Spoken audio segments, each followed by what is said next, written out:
La gestion de l'épreuve. La gestion de l'épreuve. Une année se termine et voici une année nouvelle qui a débuté.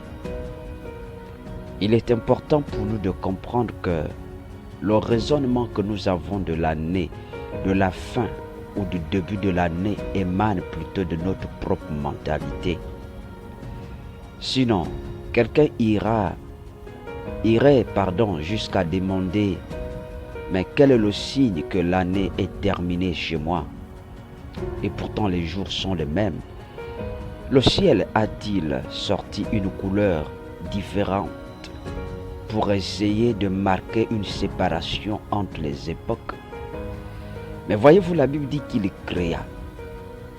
Il créa les étoiles, les grands luminaires dans le ciel pour marquer, pour séparer les époques. Et voyez-vous, quand il crée des luminaires, et ensuite, on dit bien avant qu'il crée des luminaires, il a d'abord crié, il a d'abord déclaré que la lumière soit, et la lumière fut. En fait, la plus grande lumière dont nous avons besoin pour séparer et marquer les époques, ce n'est pas d'abord la lune, le soleil, l'étoile, mais c'est d'abord la lumière de la parole, c'est-à-dire la vérité.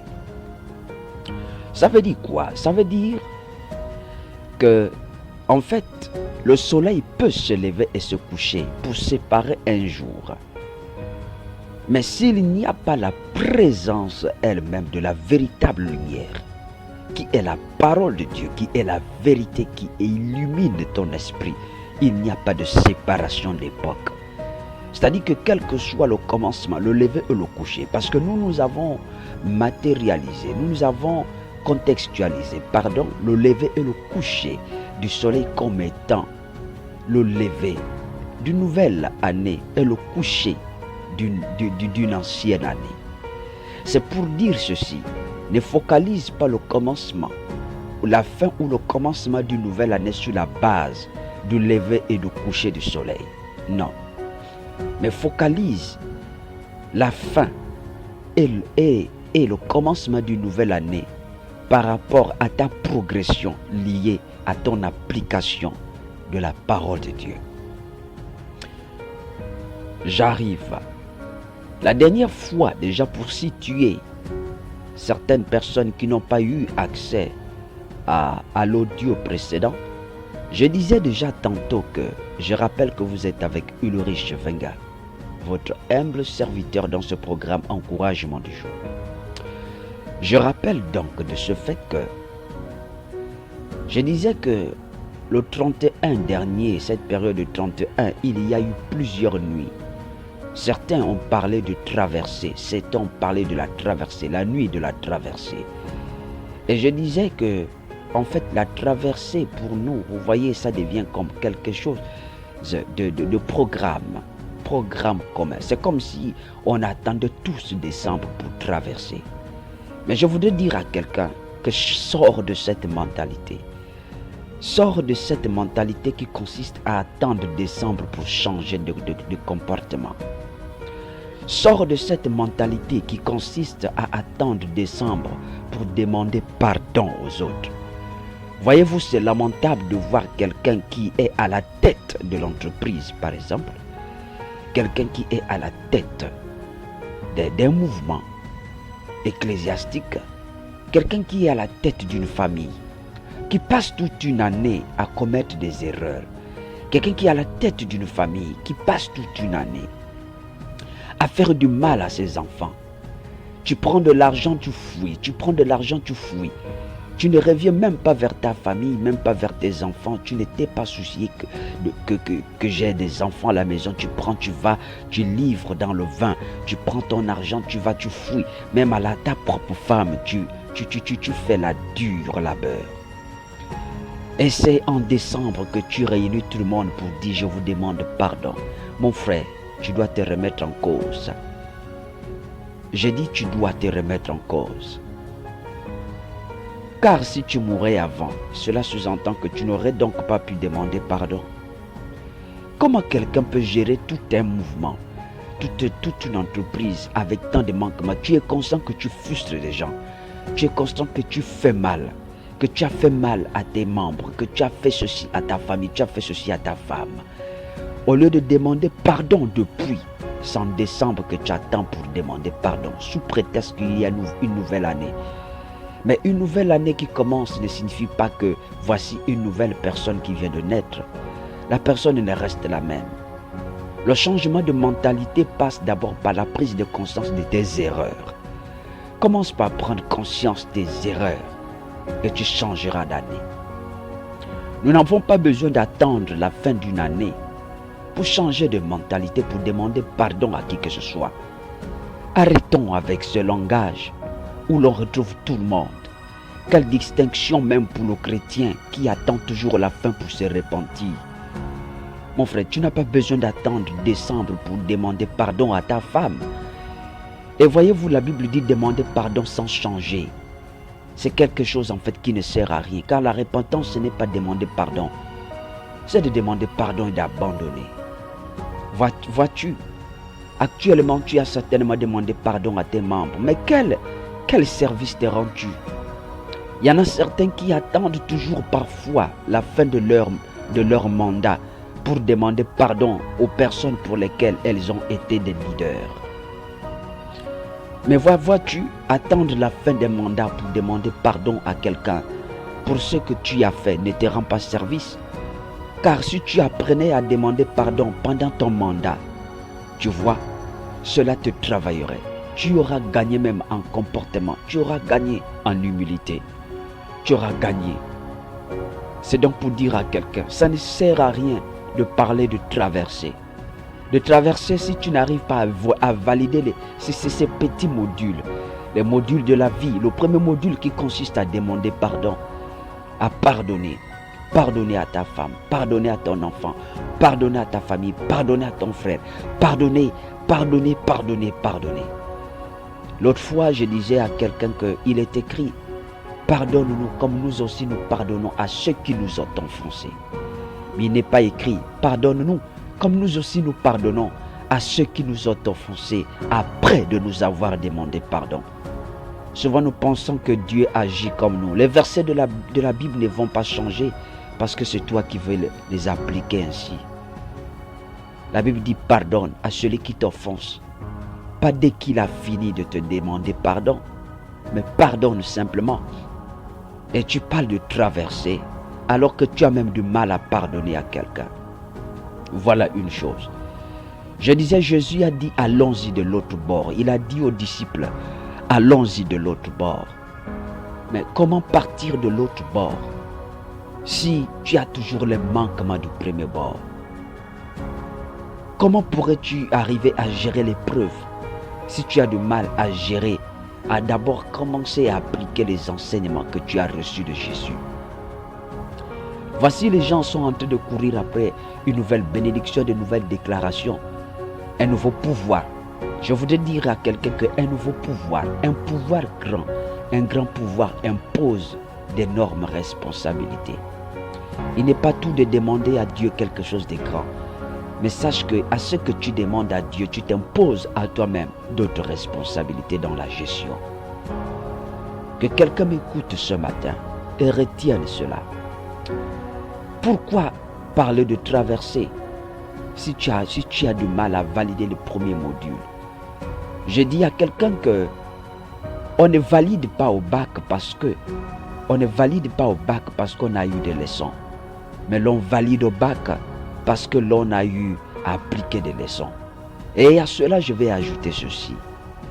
On ne valide pas au bac parce qu'on a eu un bon professeur. On valide au bac parce qu'on a appliqué les leçons du professeur. C'est pourquoi je veux dire à quelqu'un que tu peux avoir Jésus dans ta vie et échouer. Assurément, quelqu'un va dire, mais comment est-ce possible? Oui, c'est possible.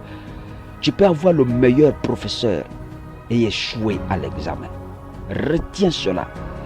Tu peux avoir le meilleur des professeurs et échouer à ta vie. Tu peux avoir le meilleur des professeurs et échouer à l'examen. Certains ont eu de bons conseils, mais ont fini par échouer l'année. Certains ont eu de bons conseils, ont fini toujours par échouer. Tu peux recevoir le meilleur des messages, la meilleure des prophéties et échouer. Le tout n'est pas d'avoir Jésus, mais le but, c'est de faire ce que Jésus te demande de faire. Car écouter Jésus sans faire ce qu'il te demande de faire, c'est comme ne jamais avoir eu à écouter Jésus.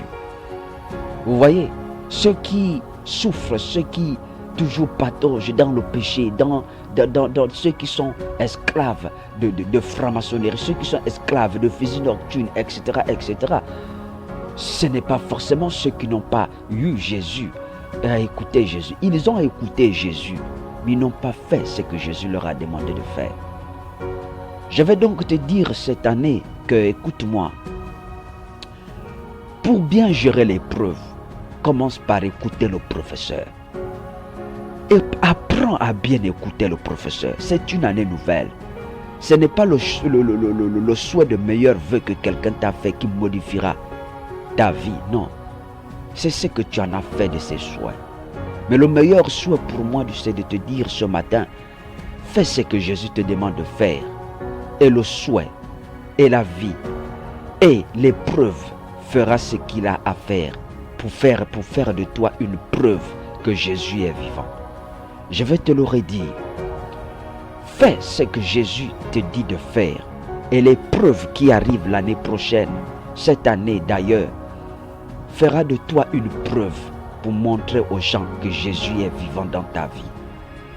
Car l'épreuve vient, c'est pour faire de nous des preuves que Jésus vit en nous. Alors le problème, ce n'est pas l'épreuve, car l'épreuve doit arriver. Le problème, c'est donc nous. Est-ce que nous avons bien retenu les leçons du professeur? Rentrez dans cette nouvelle année. Commencez cette nouvelle année avec la mentalité de la bonne gestion de l'épreuve. Comment bien gérer l'épreuve?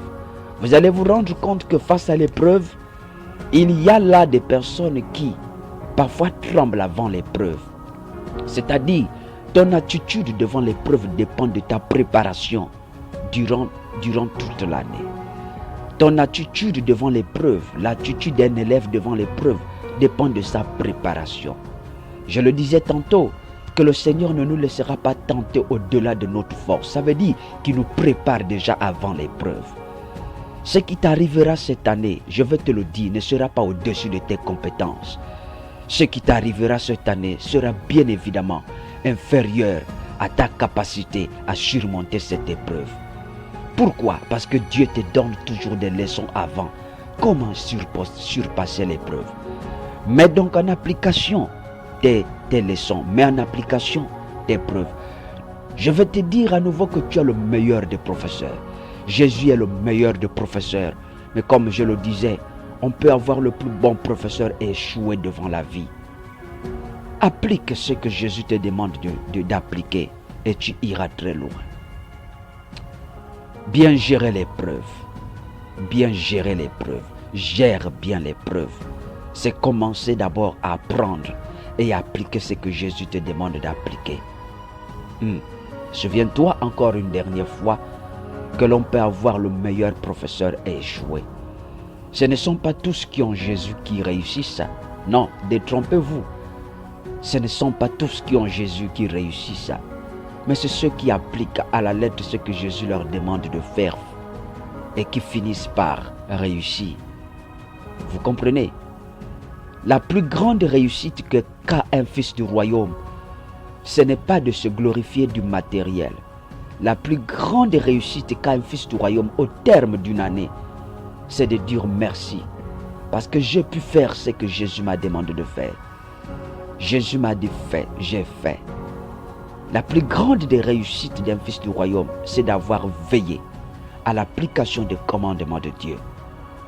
Toi qui m'écoutes ce matin, il n'y a pas plus de richesse que d'avoir Jésus. Je vais te dire ce matin, peut-être que ça va te choquer. Jésus ne bénit pas, Jésus est la bénédiction. Parce que nous pensons que Jésus bénit. Jésus ne bénit pas, il est la bénédiction. En fait, ce que nous recevons de lui n'est que l'excellence, manifestation de sa grâce. Ce que nous avons, l'excellence manifestation de notre appartenance à lui.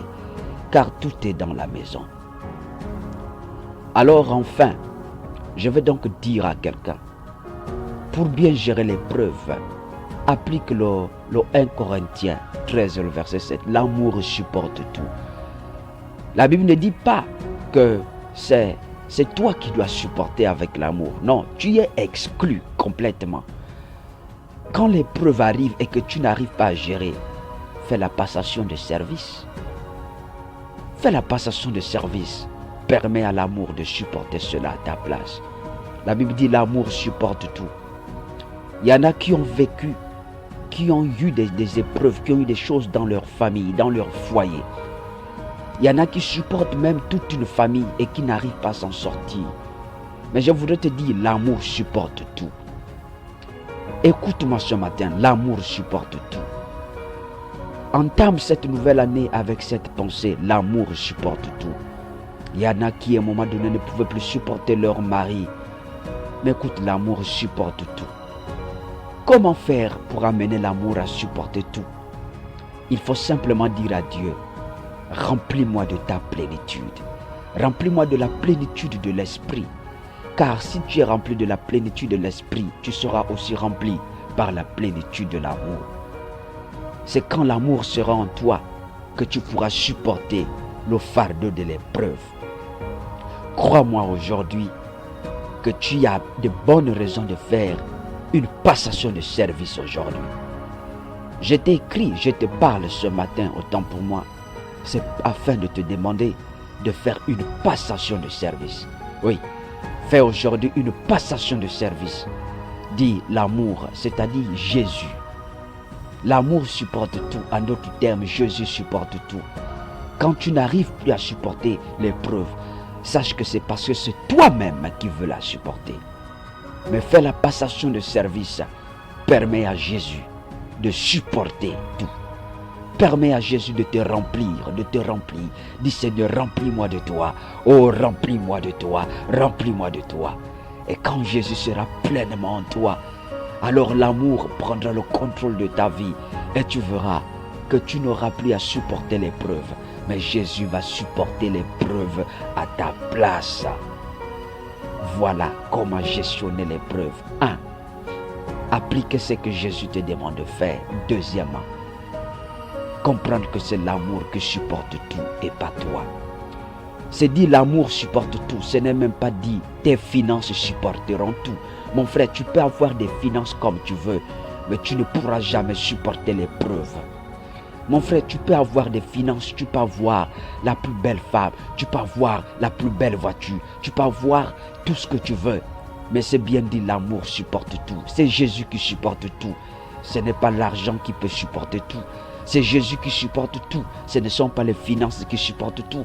C'est Jésus qui supporte tout. Ce ne sont pas tes propres programmations qui vont t'amener à supporter l'épreuve. Fais confiance à Jésus. Cède-lui. Ce matin, accepte de faire la passation de service. Aujourd'hui même, et tu verras que tu auras la bonne gestion de l'épreuve.